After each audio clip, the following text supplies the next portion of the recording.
Hello guys, welcome to tech finance. कैसे हैं आप लोग आज? तो आज जो हमारी बात रहने वाली है वो रहने वाली है साइबर क्राइम और साइबर फ्रॉड्स के ऊपर। तो क्या क्या आज हम देखने वाले हैं वो एक बार देख लेते हैं। बाकी आपके लिए मैं टाइम स्टैम्प्स पर भी ये सब लगा दूंगा। तो पहले आज हम देखेंगे साइबर क्राइम क्या होता है, साइबर सिक्योरिटी क्या होती है और कैसे साइबर क्राइम हमारे साथ हो सकता है, हमें कैसे इससे बचकर रहना चाहिए। तो बिना टाइम वेस्ट करे लेट्स गेट इन। तो साइबर क्राइम क्या होता है? साइबर क्राइम एक तरह का डिजिटल क्राइम होता है जहाँ पे हैकर जो है वो हमारे कंप्यूटर या नेटवर्क या सर्वर को हैक करके हमारा पर्सनल या फाइनेंशियल डेटा हैक कर सकता है। जो साइबर क्राइम होता है इसमें मेन जो टारगेट होता है वो हमारा बैंक अकाउंट या क्रेडिट कार्ड या ऐसी कोई चीज़ हो सकती है जहाँ से हमें फाइनेंशियल लॉस हो सकता है। अब अपने कंप्यूटर और नेटवर्क सर्वर इन सब को हमें सिक्योर करने के लिए जो भी करना पड़ता है उसे हम कहते हैं आईटी सिक्योरिटी या फिर साइबर सिक्योरिटी। अब साइबर क्राइम कितने तरह के हो सकते हैं उसके बारे में थोड़ा सा डीप में बात करते हैं। तो पहला जो साइबर क्राइम हमारे साथ हो सकता है वो हो सकता है फिशिंग लिंक्स की तरह। अब ये क्या होता है? इसमें हैकर एक वेबसाइट की फेक वेबसाइट कॉपी बना लेता है।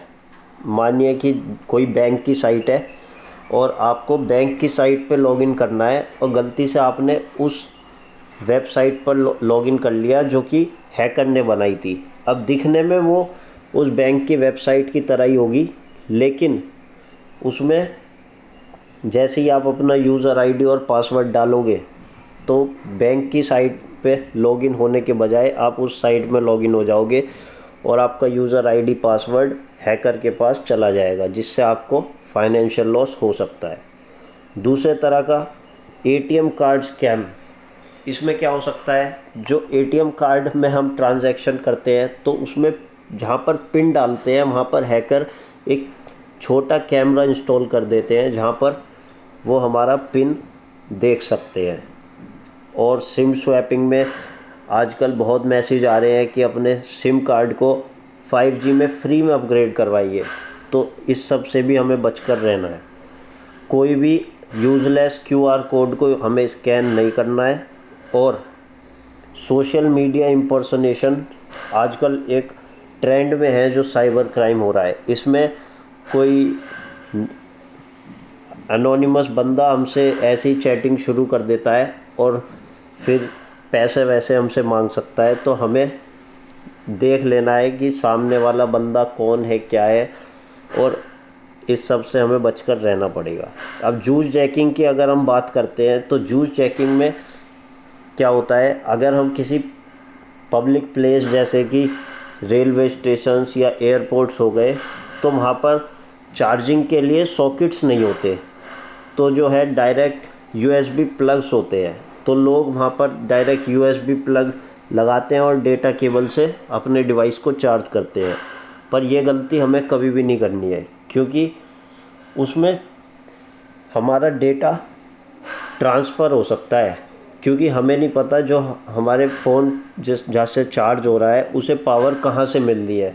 हो सकता है कि हमारा डेटा वहाँ पे ट्रांसफ़र हो रहा हो साथ के साथ, जिससे कि हमारे फ़ोन का सारा डेटा हैकर के पास चला जाएगा। तो इसलिए अगर आपको कभी भी ऐसे में यूज़ करना है तो या तो अपना पूरा चार्जर और सॉकेट में फ़ोन चार्ज करिए, नहीं तो अपने साथ एक पावर बैंक कैरी करिए। और लॉटरी फ्रॉड्स और ऑनलाइन जॉब के फ्रॉड्स आजकल बहुत चल रहे हैं। मनी म्यूल्स में क्या होता है कि आपका कोई क्लोज़ वन आपसे कह सकता है कि तेरे बैंक अकाउंट में इतने रुपए डाल रहा हूँ और उसको कैश में निकलवा कर दे देना। तो आपको पता होना चाहिए कि वो जो पैसे आ रहे हैं वो कहाँ से आ रहे हैं, भेजने वाला कौन है, क्योंकि कई बार ये कोई एंटी पार्टी भी हो सकते हैं और कोई गलत लोग भी हो सकते हैं। तो उस चीज़ से हमें बचकर रहना है, नहीं तो आप भी फंस सकते हैं।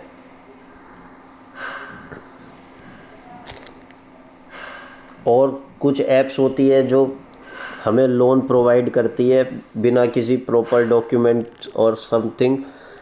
तो इन सब से हमें बचकर रहना है। और जो भी है, कोई एसएमएस या ईमेल हमारे पास आए तो उस पर फालतू के लिंक्स पर हमें क्लिक नहीं करना है। ओटीपी कभी भी किसी के साथ शेयर नहीं करना है। और ये जो फेक लोन की वेबसाइट्स होती हैं, ऐप फ्रॉड्स होते हैं, इसमें जो भी हम ये फ़ोन में परमिशन मांगती है, हमें वो परमिशन नहीं देनी चाहिए इनको। नहीं तो हमारे कॉन्टैक्ट्स की डिटेल्स, गैलरी की फ़ोटोज़ वगैरह सारी चीज़ उन हैकर के पास चली जाती है।